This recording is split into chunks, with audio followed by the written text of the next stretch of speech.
Abusuano pay ma memo kwaba embra kasafoni eso a solid TV obaso na wabmodin wa subscribe no like wa sign a share e de ama foforo wo mo ewo echichiri ene bencheye na unim say yewra Kennedy akompre ko Japan enam so a ewo gusu a wo ye ne campaign ni ade amene o kasa yi ni na no everything is on point, everything is moving on successfully smoothly na entia ba be todwa ene say unim Bryan Acheampong enso ente no no nso afiri ni campaign ase a ono nso eba bechi Ghana na ne nkomo ba ku mienu bi a wokokodi ya wokoka ase yere Dr. Alhaji Mahmoud Bawumia wo yesrem ni ne ade eno kamia sa to Ghana for trim na yere Kennedy akompre ko Japan ente aba betodua no se wono nso eguso a wonenemu a wo ye campaign na ne sa na me no kasa yi yero Dr. Mahmoud Bawumia camp ewo so gidigide ho sheki enam saa ekukuda mienu Bryan Acheampong ene Kennedy akompre ko Japan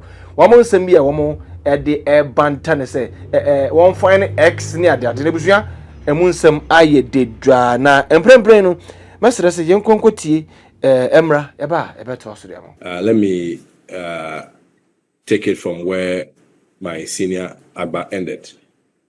I think he gave the history of the party and situated it within a certain context to support the argument that a candidate A or candidate B must be brought by the party to contest in the 2028 elections and win as power. It is also important to highlight that in the MPP, the privilege of a second presidential bid at every point, the history tells us that has never been automatic. And we must always remind ourselves that based on the same history, it is not just a reward simply for showing up. And it has always been benchmarked on recognition and through strong performance in the previous general election. Indeed, our history has proven that every candidate who has been given a second chance first demonstrated the capacity to grow the party's vote share and inspire confidence for victory. Where that performance falters, the party has always trusted its delegates to choose a new path. And that is where we are now. Interestingly, in our previous performance, the data is there and available for all of us to peruse. And so we'll be guided by the data and then make the consequential decisions. But of course, I don't want to bore you with the figures once again. Just that I want to take a quick bite on the earlier video that you played where Dr. Bawumia was trying to downplay what Dr. Bryan Acheampong said on his performance in the zongos. He spoke about the data that will support that, but indeed he didn't provide any evidence to support that claim. So respectfully, I will call on his team and himself to provide data to support the fact that indeed, in terms of his performance in the zongos, it outweighs that of the 2020 elections. You do not make a case without providing evidence to support it. But this is the point of Kennedy Acheampong, that in the spirit of revival of the party and the spirit of party harmony, we've had an establishment that has been around for the past 16 years. Indeed, if you had any ideas within the past 16 years being in the helms of affairs or the leadership of the party, 16 years is quite reasonable for you to propose or implement any ideas that you have. After 16 years, it is only proper and fair that you step aside for other people to also to continue. I'm not sure Dr. Bawumia will have any unique and any extraordinary ideas to propose again, especially having been in the helm of affairs or control of the party for the past 16 years. That is half of the life of the party's existence. Again, we are saying that if you look at the Kennedy Acheampong's touch with the base, the grassroots, his consistent advocacy for the grassroots, his alignment with the grassroots, which ordinarily, they are the people that will always go and campaign and bring the vote. His acceptability, his marketability. And let me use this opportunity to explain this point. It's very crucial. People always confuse visibility with marketability. Visibility is presence. So somebody may be visible, but may not necessarily be marketable. When you are talking about marketability, we are talking about credibility, where people trust you, where people recognize you, that you take responsibility for situations, whether good or bad. and based on that, they are able to have some confidence in you, and that inures to your credibility. So credibility then translates into marketability, and of course, is also equal to acceptance. So, I mean, don't let us miss the two. In the case of this current discussion, we are talking about how the person will be accepted by the people.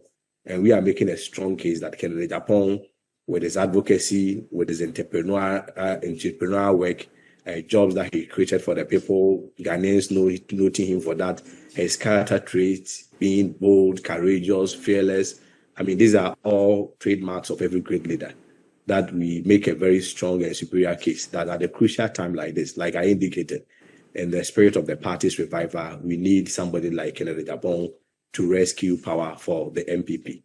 Other than that, I mean, no matter how rich your ideas are, well, for me, I don't believe there is one single human being who has inherent, I mean, some powers to conjure some ideas. Some challenges as a country has always been systemic. We know them, and we know the solutions with them. The solutions are no ideas. The solution has more to do with having the political will and the tenacity to make implementation or make decisions. It has never been premised on any ideas. The ideas has always been there. Okay.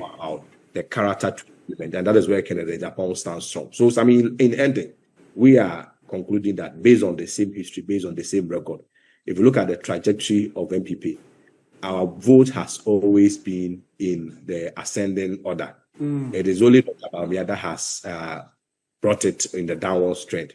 And so history does not support him.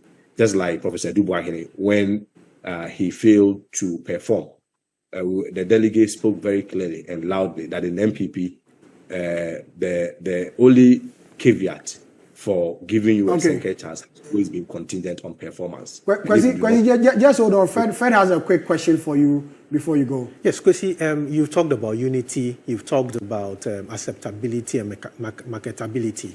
There are many people who believe that the party's 2024 defeat, your candidate cannot absolve himself of blame, in the sense that some of his comments, some of his actions in the primaries before that election also affected your candidate, which is Dr. Bawumia. Now, this candidate has been presented again. Your candidate comes up again. The question is, how is your candidate going to unite the party? From where people stand, your candidate is a divisive figure and cannot unite the party. And as the party heads to 2028, you need a united party. So what do you say to the people who say your candidate cannot unite the party ahead of the 2028 elections? Well, I mean, very impressive question. I've heard it so many times. We've answered it so many times. I mean, let's be blunt and call a spade a spade. It's not Ghana, it's Dr. Bawumia's campaign team that has been propagating that falsehood. But for emphasis, I'm not sure Kennedy Agyapong's comments resulted in the DDEP.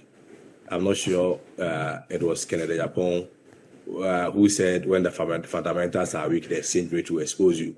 I'm not sure the economic mess, it was Kennedy Agyapong who was in control and was the head of the economic management team. And for that matter, he occasioned that.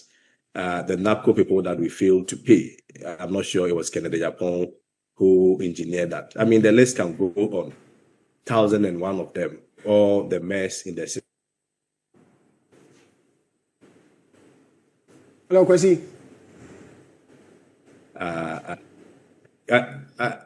Are you asking another question? When the party folks were calling for, how do you call it, the reshuffle? I'm not sure who opposed it. The list are there, the reasons are there. When comments were being made that we're going to bring Muslim votes, I'm not sure it was Kennedy Agyapong who said it.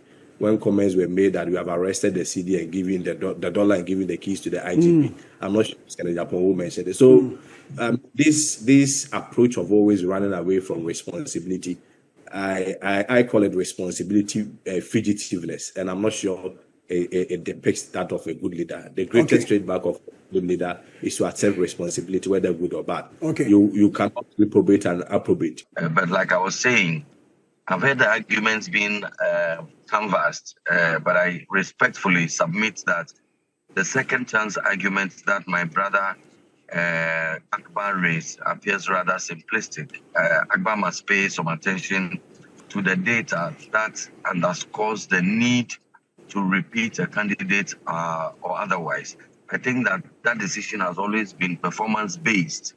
And so we will have to review the performance of the candidate in the previous election to consider a repetition or otherwise. And so, Pals, we are running out of time, but then Fred has a quick question for you on the same campaign, the campaign trail. So, Pius, you talked about appeal, your candidate having both national and internal appeal when it comes to the delegates and voters at large. But recent polls show otherwise. Your candidate, when he was put up against your other candidates in this particular race, did not show up. Are you sure that what you are seeing on the ground, or what you believe to be seeing on the ground, is what it is? Well, I don't think that the polls reflect what we are seeing on the ground. I'm on the ground right now. I've had to pull over so I can engage with you. We are listening to the delegates. I'm not about to discuss the methodology of any body's polling because I'm not aware of what their methodology is. I don't know what their sample size is. But I do know, as a matter of general observation, that sometimes these pollings can become psychological operations to create a misleading impression. I do not know specifically, and I do not want to speak specifically about any polling, but we have been doing our own pollings. Yes, I can admit at this point that Dr. Bryan Acheampong is not in the lead. According to our own polls indicate to us that Dr. Bryan is in a neck-to-neck with the leader. He's number 2 and a neck-to-neck with the front runner. In fact, the trend analysis indicates to us that Dr. Bryan Acheampong is the fastest growing candidate in this race. Whilst others are losing ground, Dr. Bryan Acheampong is gaining ground. And he has just announced that in the coming days, he will hit the ground. And even before hitting the ground, the man has picked points and has become number 2 and is neck to neck with the front runner. We believe that when Dr. Bryan Acheampong hits the ground and his message of restoration and hope percolates to the ground, people will receive him like they are receiving him already.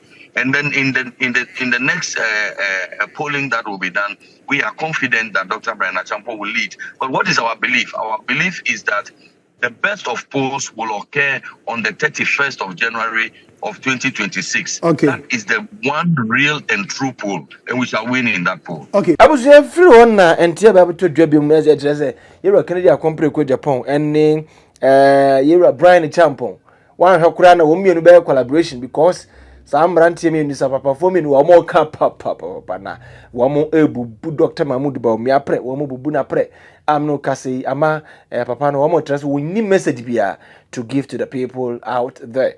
But abusuani nem no obaso na wa subscribe to YouTube channel no Solid TV na medin Edward Man komo ba na kofi from Asante Gudi makro.